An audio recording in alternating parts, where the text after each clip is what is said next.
jazz bat like a boom, boom, boom, boom, boom.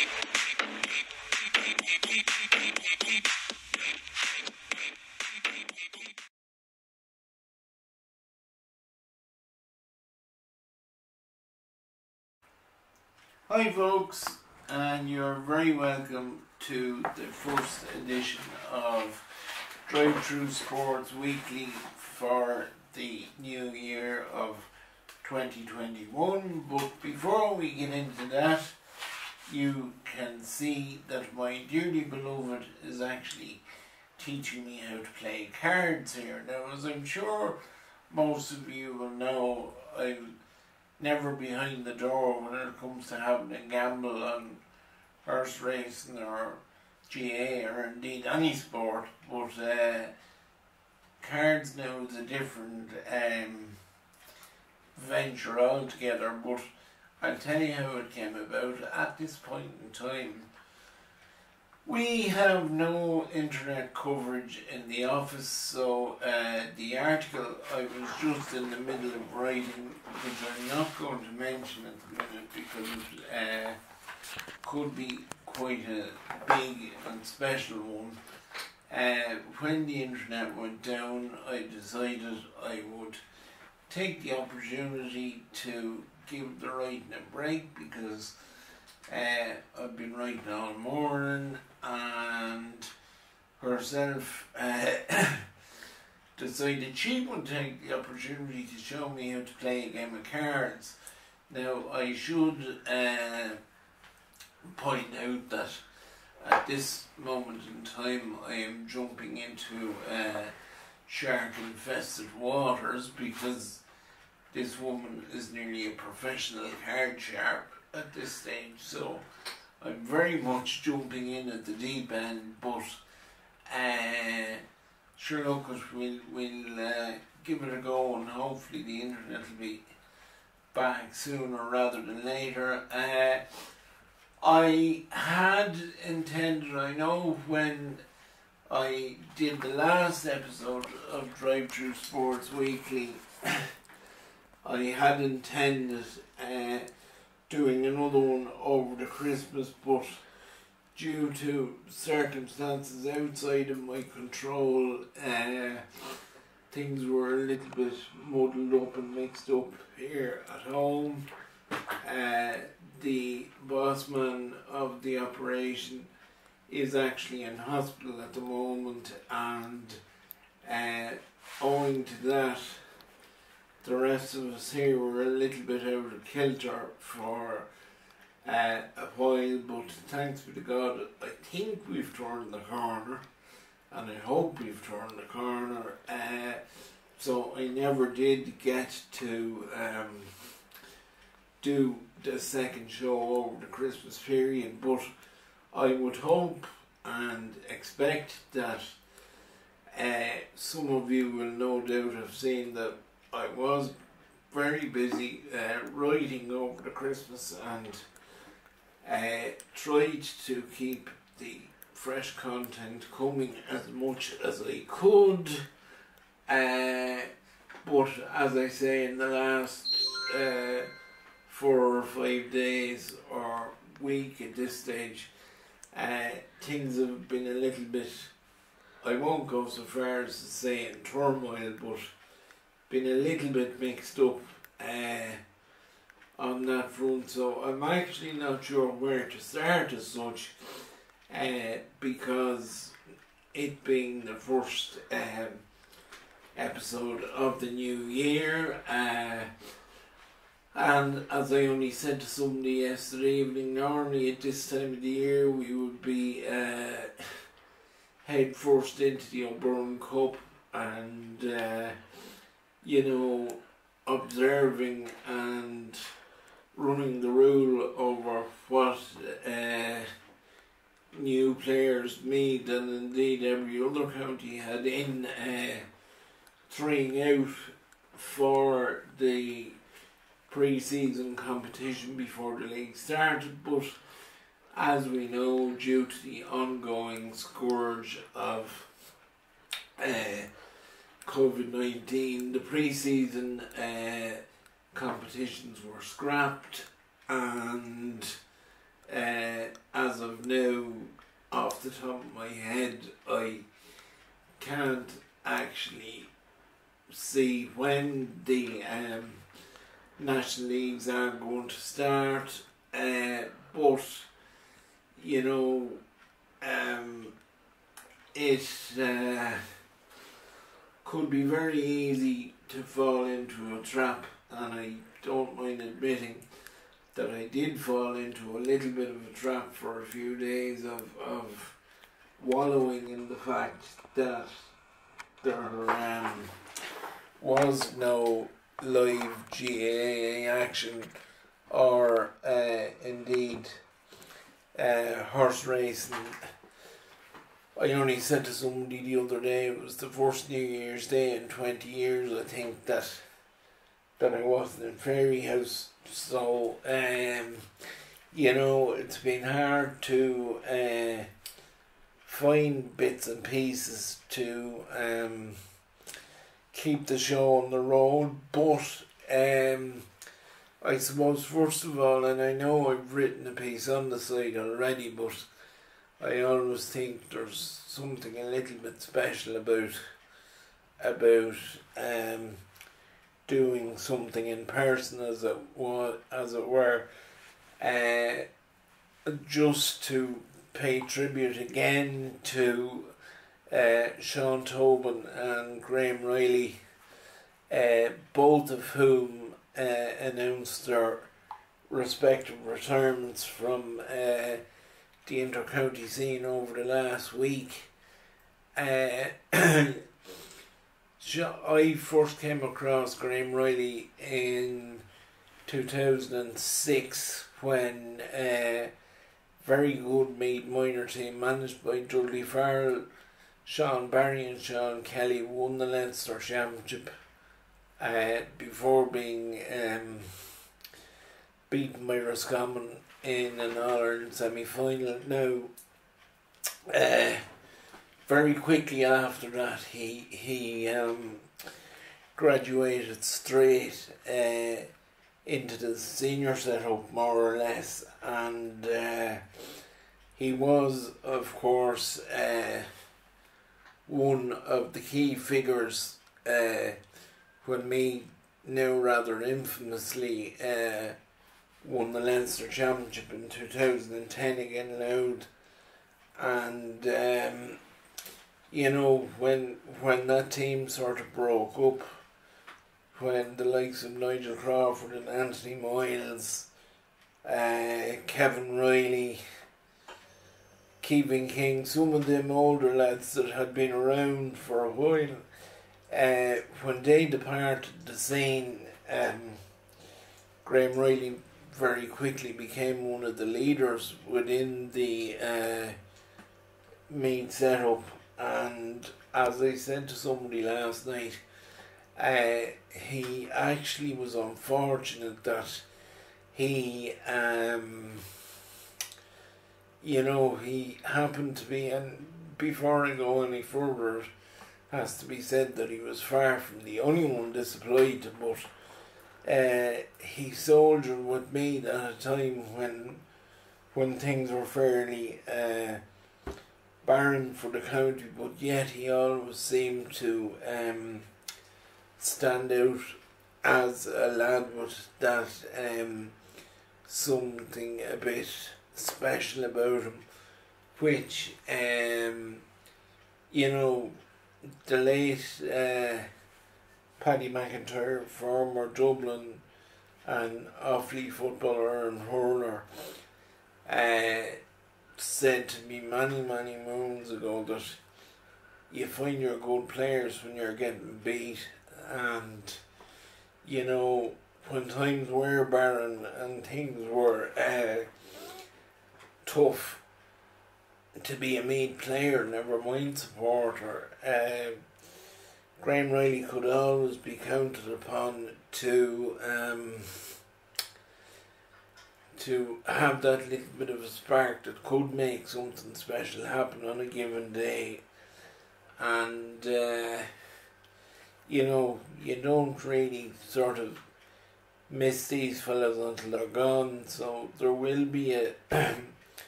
a fair bit of a void there within the Meath setup that will need to be closed off. Now that Biggie has left the setup, now of course the other side of that coin is that it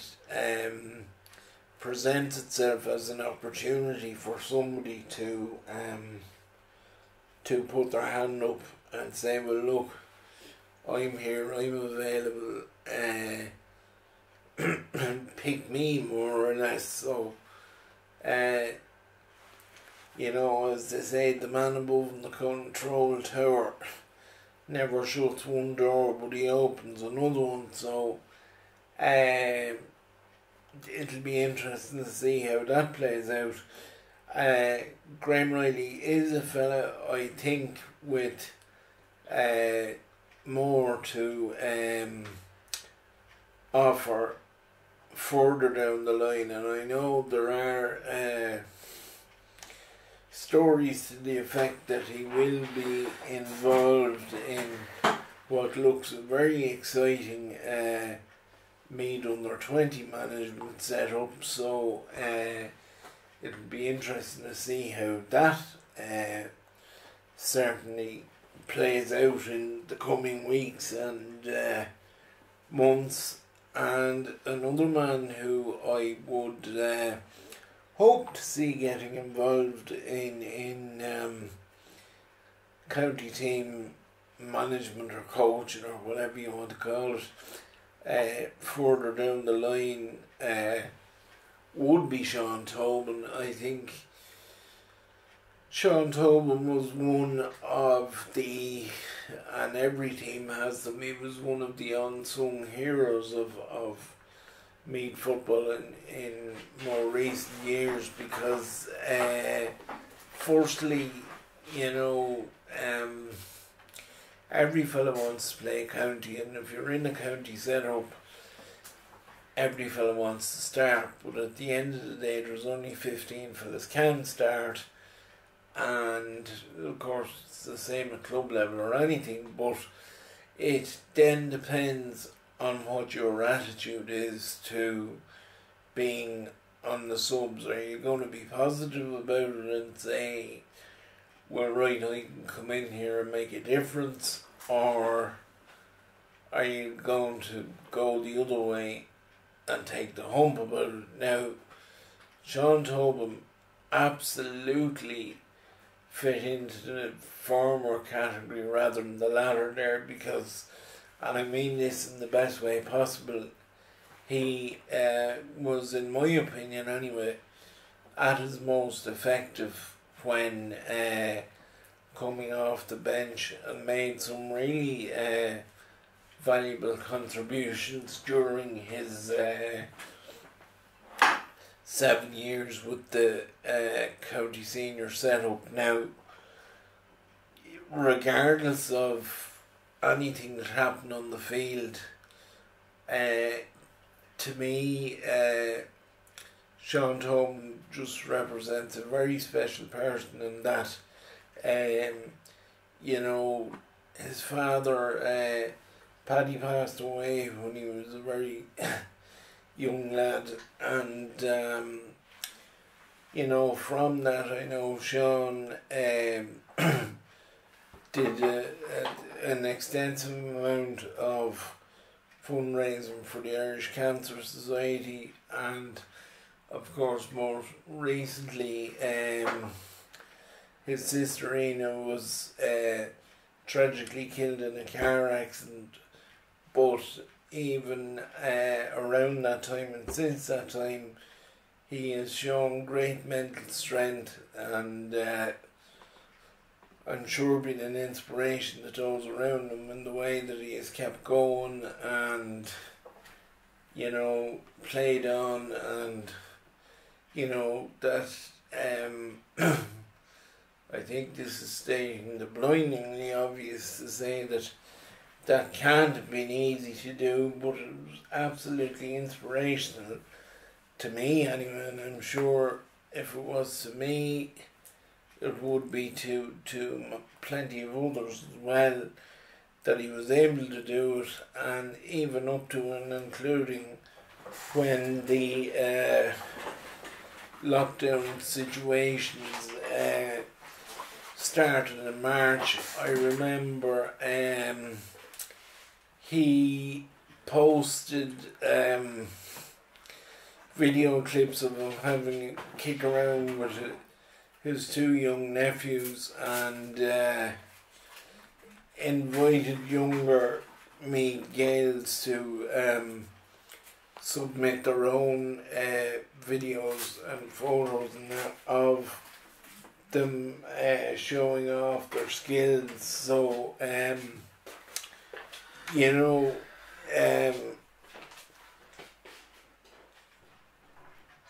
it was very clear that he was a lad who thinks very much outside the box in terms of the wider impact that football and sport can have on people and the good it can bring to people. And believe me, I know that more than most at the moment. Well, not at the moment, I've known it for the last 3 decades, but I suppose at a time like this,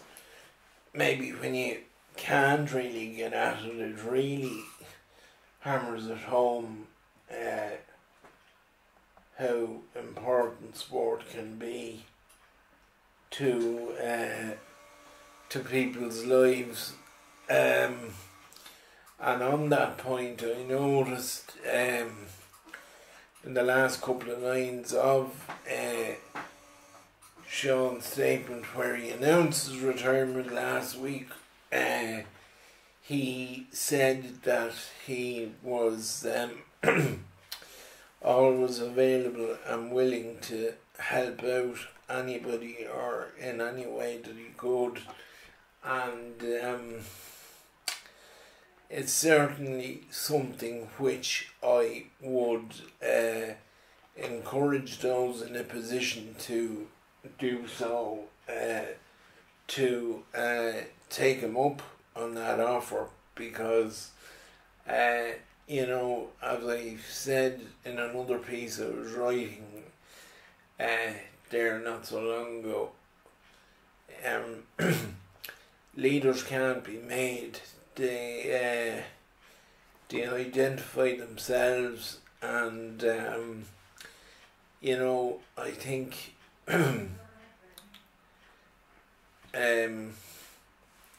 Sean Tobin more than did that in a lot of ways in his career with Meath, and since you know, since the coronavirus and that kicked off, and indeed, as I say before, so hopefully he's a lad that we will see on the GAA scene in the county for a long time to come. And on a personal level, I'd just like to say to both lads, thanks very much for your efforts. We had some great days out, we had some tough days, but I, and I'm sure I speak for all Meath supporters, appreciate the huge effort you boys have put in over the years, and you know, maybe we didn't always get as much out of it as we should have, but I do know that players like you and players of the character of yourselves, both on and off the field, will absolutely inspire the generations coming behind you, and to get into green and gold and strut their stuff. So lads, thanks very much, and I wish you both all the best. Now, moving quickly on to horse racing. And again, if this had been recorded when I wanted it to record it, it would have been even more relevant than it is now. But sure, every little helps, as Tesco say. At this point, I would like to extend belated 70th birthday greetings to Noel Mead. Now, I think anyone that has read anything relating to horse racing that I have written or recorded within the last 2 decades will know how much of a hero of mine Noel Mead has been, and that he has indeed become a friend in the last 20 years since granting me the interview, which basically launched my journalism career, I suppose you would say, on a broader scale. Now, I will always credit Declan Lynch, Shane O'Brien and the lads in the Mead yearbook for really giving me the throw in as it was, but the interview with Noel Mead certainly threw me out to a wider audience, and for that I will forever be grateful. And who knows, maybe someday I will actually achieve the dream of having a horse in training with him. But look, that's for another day. Just as I say, to extend belated birthday greetings to Noel, and I was delighted to see that he actually marked the day with a winner. He's a hardy bloke, a very promising young horse, I think.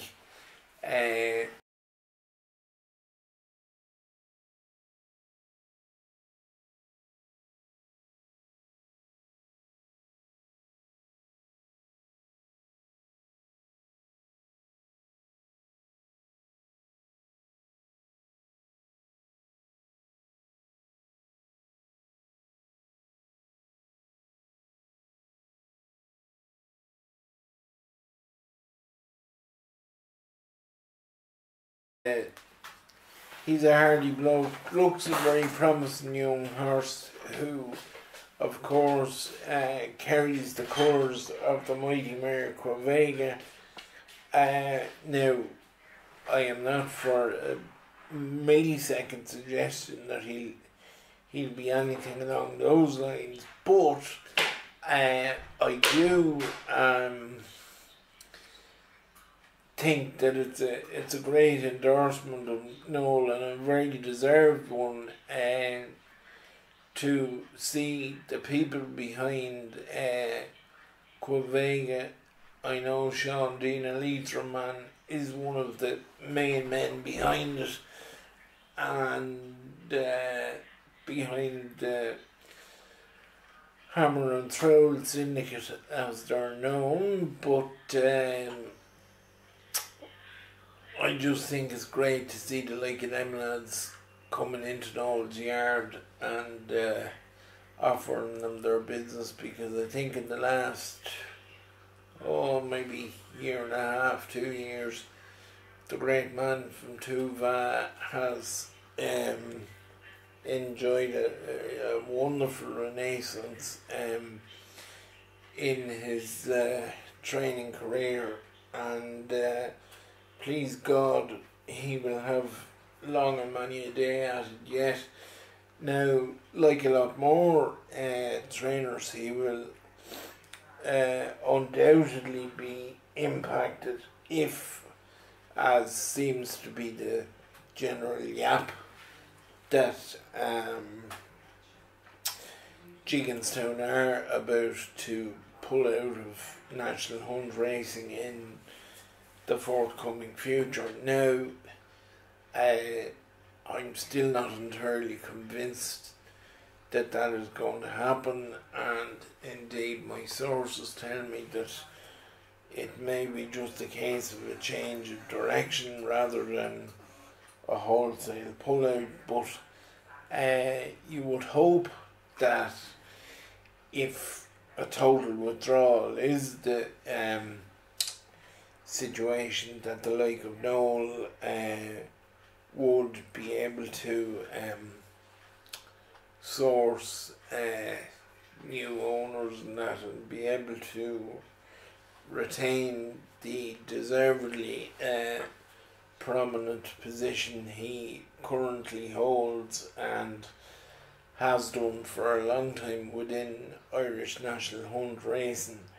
Now, to that end, I do note that Mr. David Thompson, the joint owner of Cheveley Park Stud in Newmarket, did actually pass away yesterday, and as I'm sure some of you will know, the Thompsons under the Cheveley Park banner have invested fairly heavily in Irish jump racing in the last few years. Now, having said that, it has to be said they've been fairly handsomely rewarded for doing it as well, courtesy of horses like Envoy Allen and Fernie Hollow and a Plutard, who won the big race in Leopardstown there over the Christmas. But one would hope, presuming the Cheveley Park operation is going to continue even with Mr. Thompson's passing, that it would be great to see them spreading their operation, as it were, around a few other trainers, because any of the lads that had Jigginstown horses are going to feel a pinch if and when the big withdrawal does happen. So it'd be interesting to see what pans out in that regard. So now to move on to darts, and I'm sure I can't be the only one who has absolutely been living off affairs of the hockey on the in the sadly deserted Alexandra Palace in London for the best part of the last month, during which time the William Hill World Darts Championship was played out. Now, unfortunately, the Irish interest therein didn't exactly overextend itself, even though it was very encouraging, I think, to see Brendan Dolan from Fermanagh recapture some of his best form and get a bit of a run at the Sid Waddell Trophy before he was eventually ousted by the shall we say familiar but divisive figure of Gerwyn Price, who you know, the Welshman, he certainly has his own unique way of going about things, but one thing that cannot be disputed is the fact that at the minute he is the best darts player in the world, something that he proved by I won't say demolishing, but he certainly gave Gary Anderson a very sound beating in the final there on Sunday evening, beating the two-time former champion from Scotland by 7-3. Having said that, anyone that has been following my material for long enough will know that Gary happens to be my favourite dart player out there, and I think he admitted himself before the tournament started that he wasn't expecting to get very far in it, so I think the fact that he made it all the way to the final not only surprised him, but will have hopefully revitalised him for the coming year as well. And I think even though he did turn 50 over the Christmas, I think he still has plenty more to offer on at the highest level of sports, so you know, it'll be interesting to see how things pan out going forward. Now, the only thing I would feel about it, and I know I wrote a piece to this effect the other day, that becoming trying to become champion is one thing, but when you are champion, then it becomes a completely different challenge altogether. In that, you know, one would be expected to carry oneself with a certain amount of dignity and decorum, and, you know, it might be slightly removed from what at the minute is Gerwyn Price's, shall we say, modus operandi, but be very interesting to see now how things go for him in the forthcoming weeks and months. I know it can be a major culture shock to anyone who wins any fairly big sporting event. I think one need only look to darts, where Rob Cross openly admitted that he was in no way ready for the impact which becoming World Darts Champion in 2018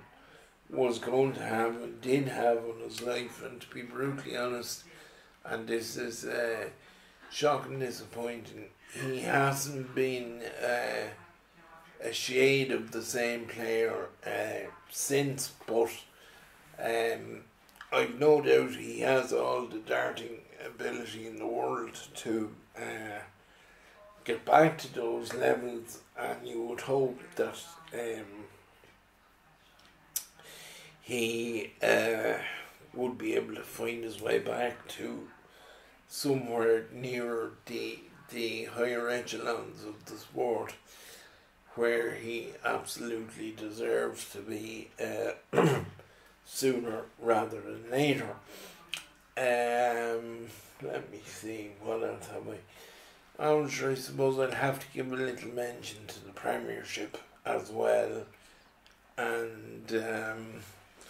I don't know, no, I didn't actually see a paper today regarding sports news, so I'm not actually sure was there much said in the aftermath of Liverpool's defeat by